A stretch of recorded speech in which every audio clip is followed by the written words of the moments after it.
55. The Nietzschean state. Friedrich Nietzsche is seen by some as an anarchist in his theory of the state, and by others as a theorist of Prussianism and Hitler's National Socialism. It is true that Nietzsche can be quoted by both groups. Thus, in Thus Spake Zarathustra, he called the state the coldest of all cold monsters. He continued, "False is everything in it, with stolen teeth it biteth, the biting one. False are even its bowels. Confusion of language of good and evil, this sign I give unto you as the sign of the state. Verily, the will to death indicateth this sign. Verily, it beckoneth unto the preachers of death. Many, too many are born, for the superfluous ones was the state devised. See just how it enticeth to them, the many too many, how it swalloweth and cheweth and recheweth them. On earth there is nothing greater than I. It is I who am the regulating finger of God. Thus roareth the monster, and not only the long-eared and short-sighted fall upon their knees." It is apparent first that Nietzsche's claim that life should be lived beyond good and evil applied only to the biblical doctrine of good and evil. Hence, for him, the state of his day had a confusion of language of good and evil. As a result, for him the state was suicidal. Second, the evil of the modern state is its democratic tendency. Many, too many are born, for the superfluous ones was the state devised. As against Carl Sandburg's, the people, yes, Nietzsche held, the people, no. Nietzsche despised the Christian man, the common man, and any love for humanity. Third, Nietzsche's sister, Elizabeth Forster Nietzsche, rightly observed of her brother's philosophy. Stated briefly, the leading principle of this new system of valuing would be, all that proceeds from power is good, all that springs from weakness is bad.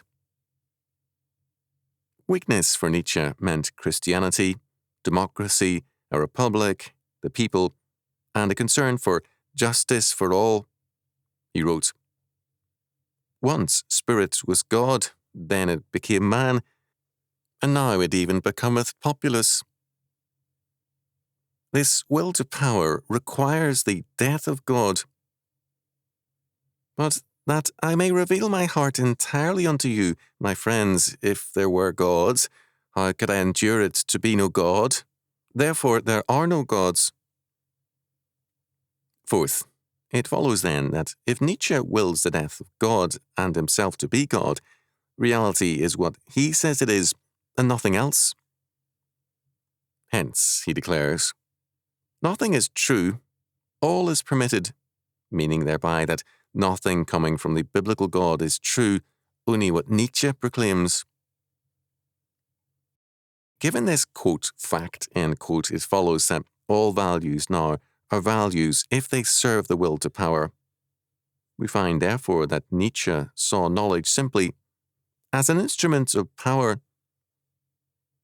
A reality apart from the man with the will to power must then be denied.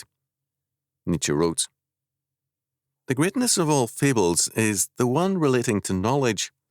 People would like to know how things in themselves are constituted, but behold, there are not things in themselves. A thing in itself is just as absurd as a sense in itself, a meaning in itself.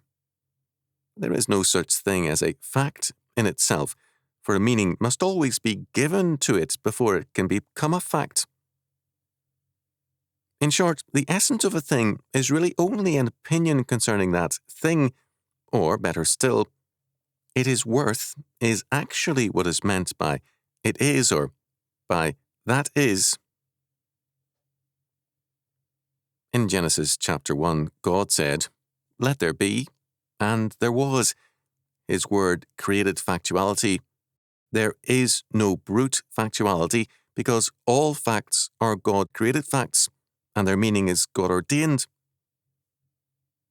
Nietzsche insists on the same fiat power.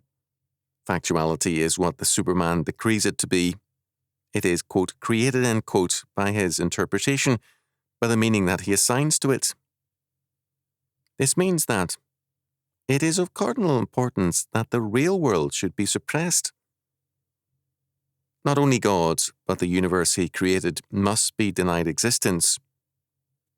Truth is rejected because we have created the world that has any value, hence, all is false. Everything is allowed. In Nietzsche's realm, the unfit must be castrated. The unhealthy parts of an organism, the state, must at all costs be eliminated. Compassion and equal rights for the psychologically botched, this would be the very principle of immorality. Nietzsche opposed parliamentary government and the power of the press because they are the means whereby the cattle become masters. In fact, the arming of the people means, in the end, the arming of the mob. Nietzsche thus believed in a state, but in an anti-Christian power state. Figgis observed. Further, in politics, according to Nietzsche, perfection is to be found on purely Machiavellian principles. He definitely prophesied the coming of that savagery by M. Cambon, la barbarie pédante. It is not, then, obvious what is likely to happen if any state or nation adopts his views. It can assert that the state is power, nothing else but power. It can believe with Nietzsche that power is the one end of life. It may go on to proclaim itself free from limitation in dealing with its enemies and from every kind of limitation in dealing with its subjects or with religious and economic groups.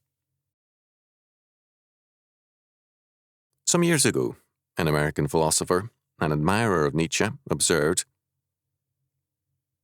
"The anarchist school hates the state as a symbol of power. Nietzsche hates the state as a symbol of weakness. The anarchist school heralds the downfall of the state as the end of tyranny. Nietzsche sees in the downfall of the state the means of establishing the dominion of the Superman. The anarchist school works against the state as an instrument of class domination and asserts the interest of the masses. Nietzsche thunders against the state as an instrument for the protection and creation of the masses and asserts the interest not of the masses, but of the Superman." Anarchist and Nietzsche agree in desiring the downfall of the state then, but for entirely opposite reasons. The anarchist school desires the complete downfall of the state in order to inaugurate the era of anarchy. But what is more precisely Nietzsche's position? Perhaps, after all, Nietzsche does not desire so complete a downfall of the state as we might imagine. Nietzsche is an autocrat. So far as the state represents authority, that is, the will to power, to dominate, Nietzsche is perhaps willing to accept it. Foster was right, but more important as the general attack on Christianity by the 19th century, quote, thinkers, end quote, among them Nietzsche, gained momentum, was the fact that the death of God belief went hand in hand with belief in man as his own God and law. The assault on Christendom was an assertion of man's will to power, his will to be his own God. Genesis chapter 3, verse 5. The political consequences of this movement were enormous. Justice as the reason for the state's existence gave way quietly to the will to power. Justice became increasingly a facade whereby the people were persuaded to give more and more power to the state.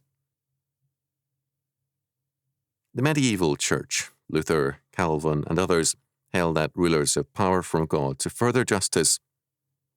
It is our calling to be a terror to the evil, Romans chapter 13, verse 3. When rulers forsake justice, they forsake all legitimate title to power.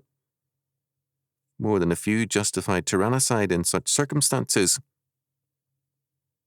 What is clear is that biblical faith made justice the only valid ground, finally, for civil power. In pagan antiquity, power in itself maintained power. The great revolution wrought by biblical faith was to set forth and implement the requirements of justice, God's law. As early as in the day of the Roman Empire, St. Ambrose humbled an emperor by giving him the mandate of God's justice above power. In the 20th century, this order has been steadily reversed. The language of justice is still hypocritically used, but it is not God's justice. It is now class justice, the people's justice, party justice, racial justice, and so on. All terms for injustice. As state power increases in the name of justice, so too does injustice increase. Nietzsche demanded the revaluation of all values. Man had to be freed from biblical faith to attain freedom as Superman. By placing man under God and his law, by requiring a justice which limits and inhibits power, Christianity for Nietzsche was a war against life itself, because life for him meant freedom from God and from God's law. He declared, "Wherever there are walls, I shall inscribe this eternal accusation against Christianity upon them. I can write in letters which make even the blind see. I call Christianity the one great curse, the one great intrinsic depravity, the one great instinct for revenge for which no expedient is sufficiently poisonous, secret, subterranean, petty. I call it the one immoral blemish of mankind." Nietzsche's views are shared by many intellectuals, politicians, men of the media, and cultural barons. Although they are expressed less vocally, they are applied more potently. The modern state is a Nietzschean state, a power state. It is also an enemy of justice increasingly, and all in the name of justice.